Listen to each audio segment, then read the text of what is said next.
enlightenment and like one-on-one communication with God is really easy. I mean, it's like you're so close. You're right there. It's unbelievably easy. I'm joking. But it is partly true. The reason I'm making this video is it occurred to me a couple of days ago. I was talking to my wife, and we recounted a situation that occurred several years ago. And a little background history: my wife is incredibly intelligent, like 4-point grade average in school. I met her in high school, and we've been married for 45 years. And anyways, yeah, so there was a situation that occurred, and I don't want to go into details, but she just couldn't get it. It was like enlightenment, but not, and she just couldn't get it. And I was as frustrated as can be. I tried to explain this to her probably 100 different ways over the course of maybe 4 or 5 months, and it was incredibly frustrating to her as well as to me.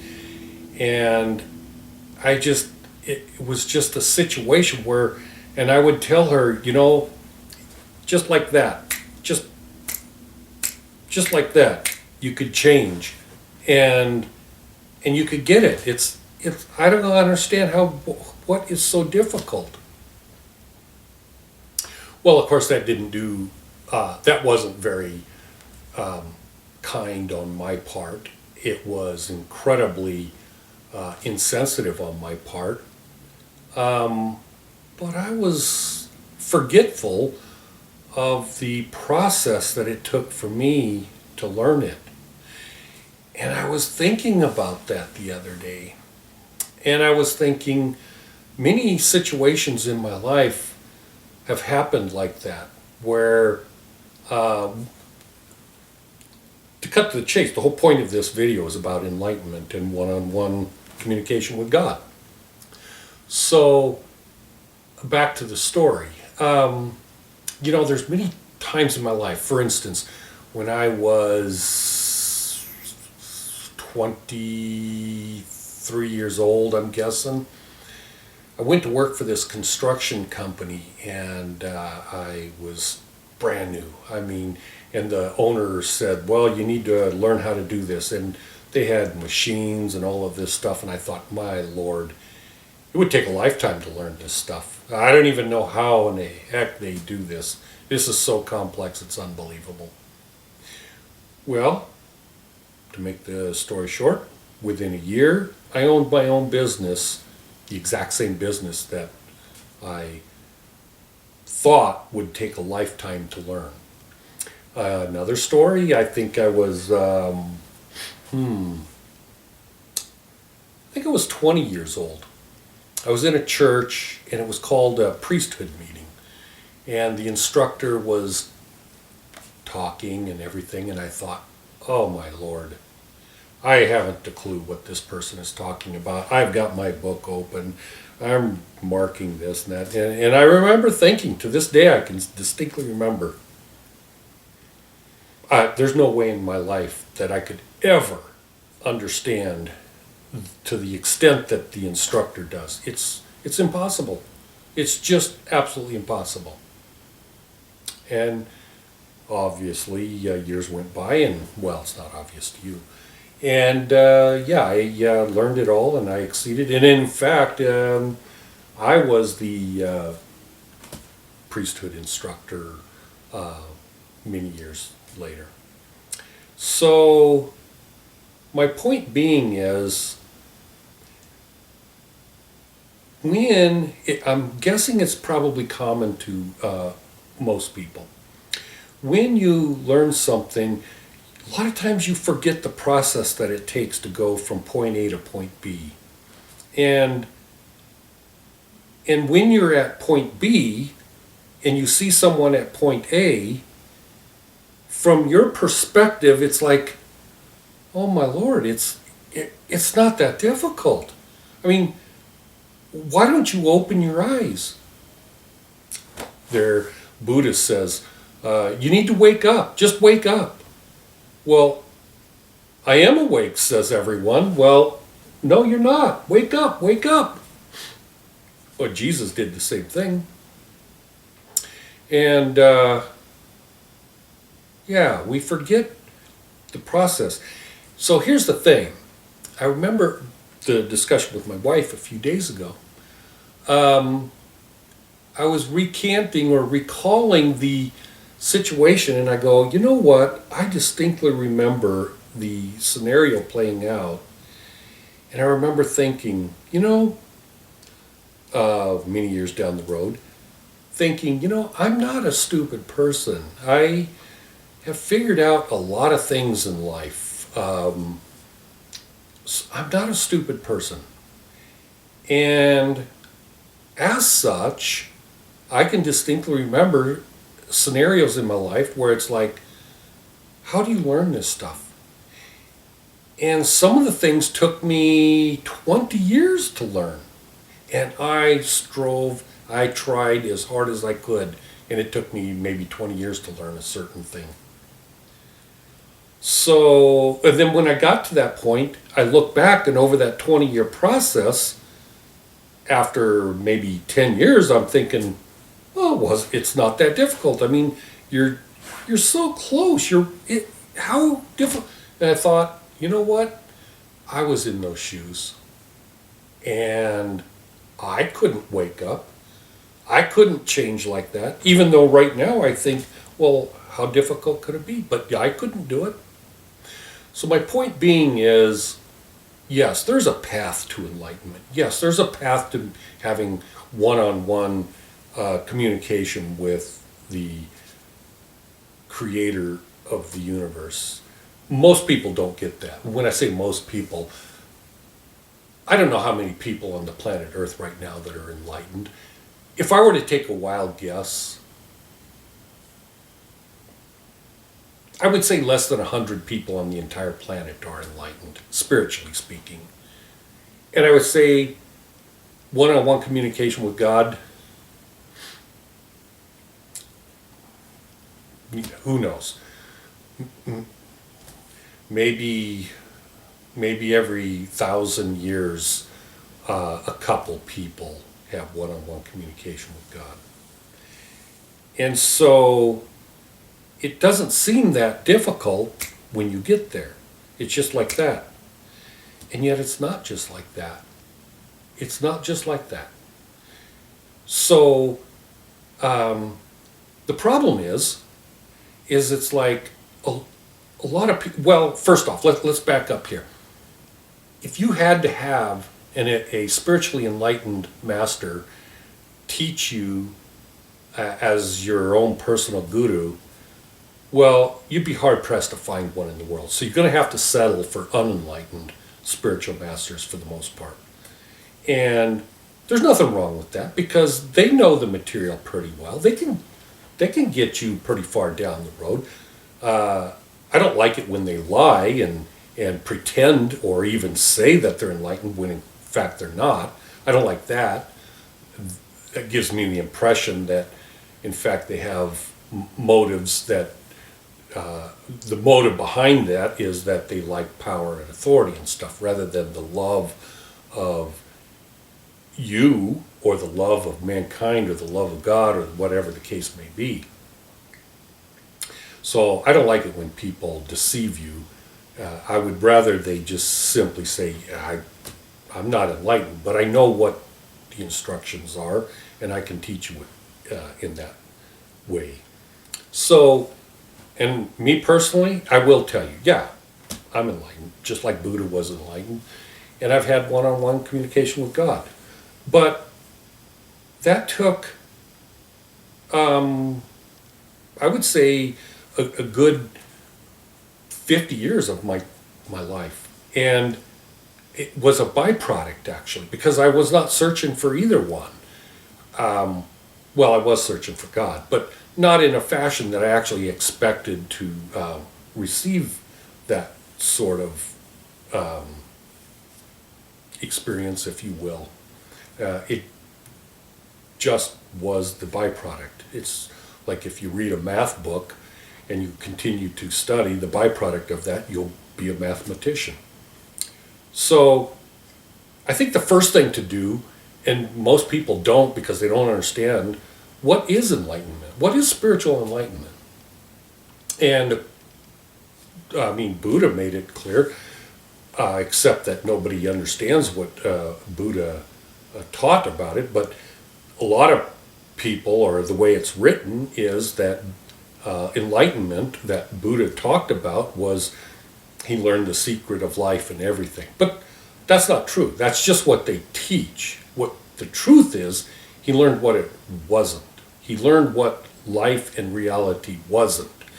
And it took him another 40 years to put the pieces of the puzzle together, because this solid wall and this chair and this physical body and this physical world and this reality and light and magnetism and all the other things are an illusion. They're not real.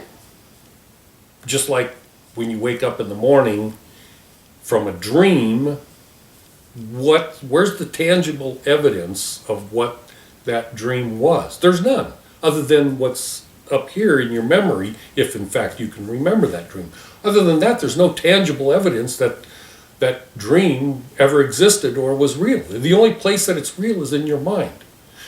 So what I'm telling you is this physical reality is no different than a dream. And when you realize that, when you experience it, that's called enlightenment. Well, Buddha didn't understand the meaning of life. Buddha didn't understand anything about God. Buddha didn't understand the meaning of life, the things, what reality is. He didn't understand any of that when he became enlightened. He only understood what it was not, which is what it appears to be. That's what it isn't. That's what he understood from an experiential situation. So how do you experience that? How do you experience enlightenment? How do you experience waking up? How do you experience this reality as not being real? Well, I don't know. I mean, I know for me, but I don't know what it would take for you. That's a one-on-one experience. And a guru that's going to help you out one-on-one would have to talk to you for weeks, months, whatever it takes to go, well, what's your name? How are you doing? What do you like? What do you don't like? What's your integrity? What are your experiences in life? What are your beliefs? What do you think? And with pure honesty between the two, the enlightened guru can figure out, well, where is it that it's going to do that for you? That's what it takes, because every person is different, and then you experience it. But that's not one-on-one with God. In fact, most, if not all, of what Buddha talked about had nothing to do with God, because he didn't know anything about God. Being enlightened doesn't get you 1 inch closer to one-on-one with God. It doesn't get you any closer to understanding what God is. It only reveals the nature of God's reality, which is an illusion. And so from that, you can make a lot of conclusions, and of course, that's what Buddha did. Now, the one-on-one with God, that's an entire quantum leap beyond enlightenment. Because discovering what things aren't is one thing. I can't remember the word for that in Sanskrit and everything, but there's a word for that. Neti, that's what it is, yeah. So, the understanding of what things aren't allows you to start putting the pieces of the puzzle together. But when you have one-on-one with God, that's the opposite of neti. That is understanding what things actually are, rather than what they're not, what they are. And there's no way to know what they are unless you actually do have one-on-one with God. I can express it to you, I can tell you about it, but again, that's like Buddha saying, wake up, it's just like that. Well, no, it isn't just like that. It takes a lifetime.